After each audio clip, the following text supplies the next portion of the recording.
Hey guys, my name is Mannequin and welcome back to Mastering EDM with FL Studio. Today's video is going to be on something called LFOs, and the LFO stands for Low Frequency Oscillator, in case you wanted to know. You'll find out why that is in a bit here. But I want to kind of harken back to some previous things we learned really quick. And the first one is going to be automation. And if you remember, we could take automation and use it to change a parameter over time. If you watch this volume fader here, as I slide it across, the volume fader will slide up. And one of the curves we could use was wave.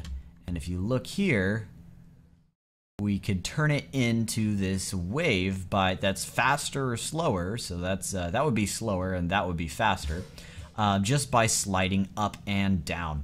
So that's one of the ways we could control parameters. And we don't have to do this with volume. We just tend to do it with volume because it's the easiest one to show. But if I play this back here,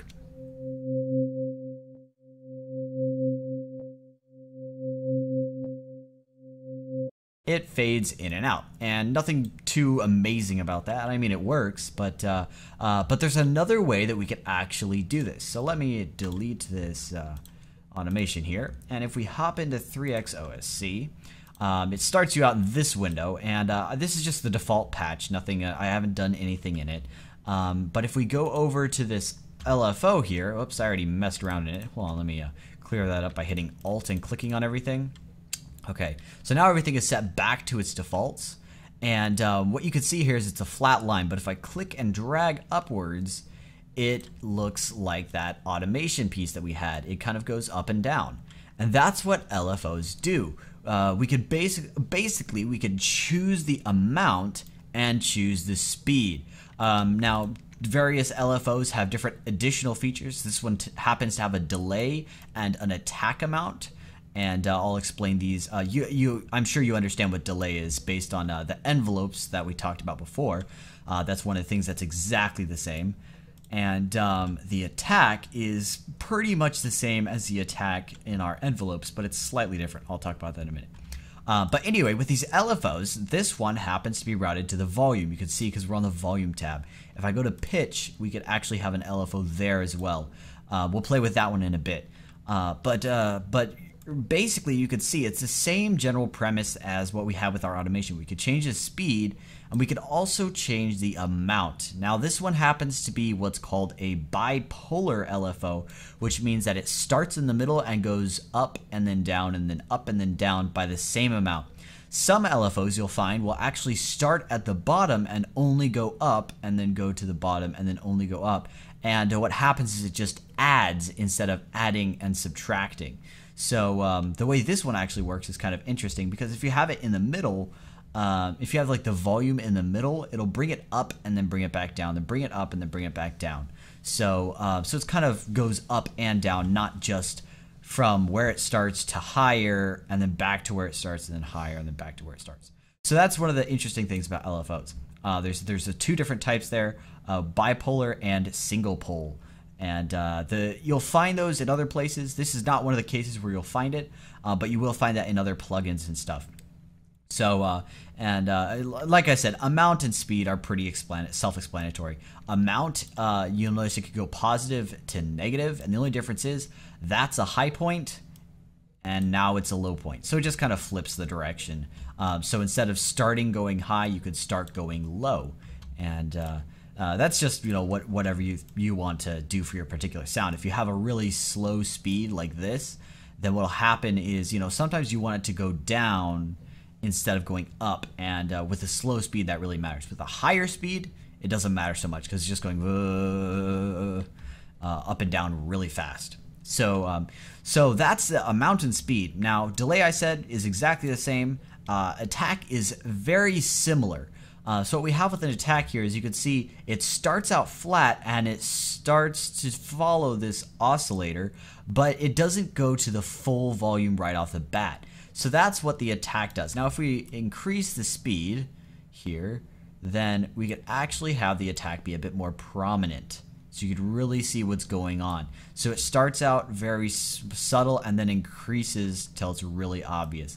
We'll listen to this here. So we have this speed set to here, and then this is just going to be mapped to our volume once again.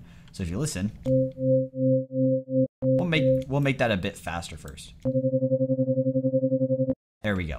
And then we'll make the attack rather slow. So what'll happen is it'll fade in.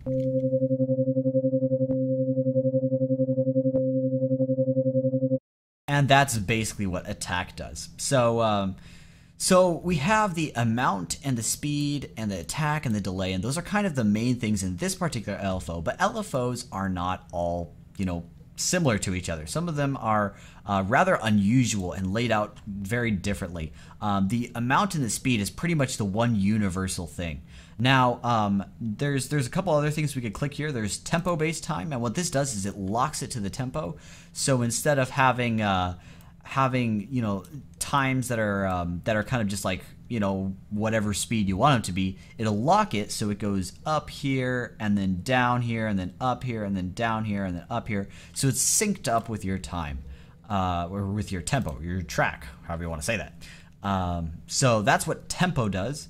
And global is actually something that is very important here. It kind of shows two different types of LFOs. So right now this is not set to global. What that means is if I have a slow speed here, then what you'll find is when we play this note back, that speed's too slow. Try this. Yeah, there we go. You'll notice whenever I click it, it always starts at this point. Now if I turn on global,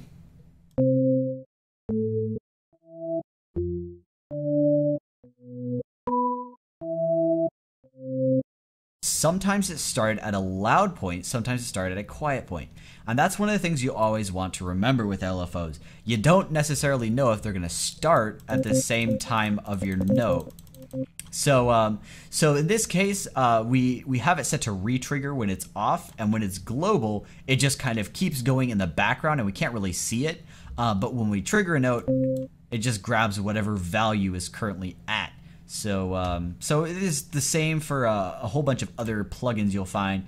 Like for example, if we get Effector, this one is, like I said, it's a very unusual case of LFO design. So we have our waveform here, which we'll talk about those later. But this is kind of the shape that it follows. So does it go up and then down, or does it go shoot straight up and then fade out, and then shoot straight up and then fade out, or does it shoot up, stay there, shoot down, stay there? And that's basically the general premises, but we'll talk more about these later. And so this is our LFO here. This is the speed that we can choose, and you'll notice this one is always synced up. So we have 8/1 or one bar or an eighth note or so. So that's just kind of something you could set it to. We're gonna enable that really quick. And then we could just change the amount. So this is just going to change some random parameters. We don't care how much. But this is basically the amount. And if we play this back here, let me turn off this LFO. Make this more entertaining. Not entertaining enough. Oh, I'm on reverb. No wonder. We'll set it to lo-fi. That one's more fun.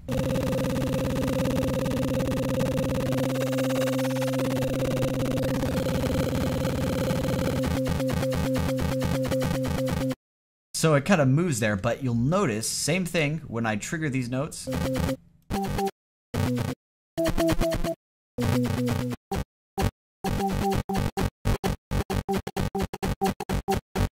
What happens is it's based on a global LFO. There's an LFO running in the background here. It doesn't care when we hit the note, because quite frankly, it doesn't know when we hit the note. And then it'll just kind of move this little pointer thing around based on that. So that's the general premise of LFOs and what you can use them for. I mean, you could use it for a lot of things. Here, we'll have fun here. I'm going to turn off both of these, and this is back to our really plain. Now we'll get the pitch, and just like we had fun with the pitch envelope, we could do the pitch LFO and have even more fun. So what we'll do is we'll take the amount, bring it all the way up, the speed, make it really fast, and the attack will be immediate.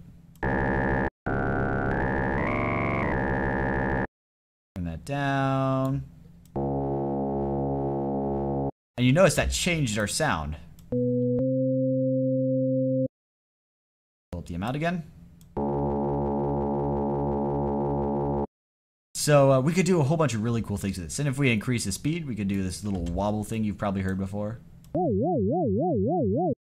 And if we make it faster, there we go.